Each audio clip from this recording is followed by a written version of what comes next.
The blinking cursor on a blank screen used to be the developer's greatest enemy. But now the real struggle is deciding which brain is going to help you fill that space. We have reached a point where the tool you choose defines your entire workflow, your privacy boundaries, and even the quality of your logic. You might be looking for total freedom, and that is where the open source movement really shines with something like Opencode. This is not just another app. It is a philosophy. You are not locked into one single company or one specific way of thinking.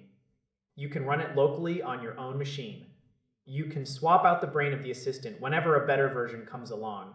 If you care about where your data goes, this is the path for you. But there is a trade-off. Because it is community-driven and model-agnostic, the quality of the code you get back depends entirely on what you plug into it. It requires a bit more elbow grease to set up.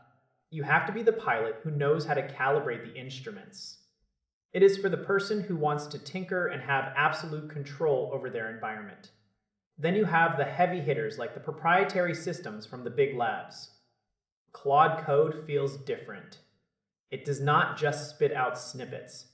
It acts like a senior architect who has been staring at your entire project for weeks. It is built for deep reasoning and multi-step planning. When you have a massive refactoring job that spans 10 different files, this is the tool that keeps the context straight. It understands the ripple effects of a single change across your entire codebase. It is more expensive than the alternatives, but you are paying for that massive brain power and the advanced planning capabilities. You are tethered to one provider. But for complex logic and architectural shifts, that might be a price worth paying. Then we have the industry standard that most people are already familiar with through their daily editors and extensions. OpenAI's technology, commonly known as Codex, is the fast-moving workhorse of the bunch.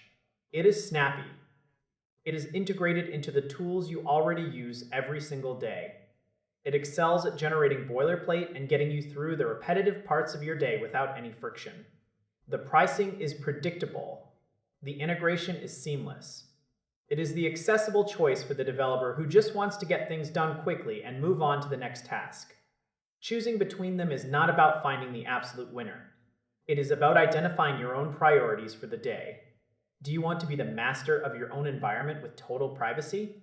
Do you need a deep thinking partner for massive architectural shifts?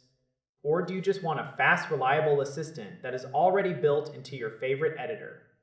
The landscape is shifting so fast that the right answer today might be different tomorrow. You have to weigh the cost of a subscription against the value of your time and the sensitivity of your data.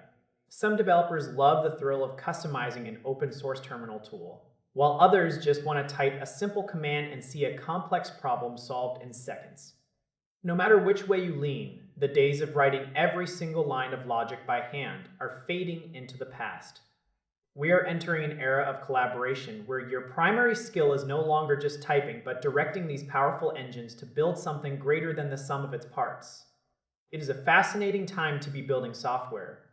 The tools are ready for you. The only question left is how much control you are willing to give up for the sake of sheer speed and power.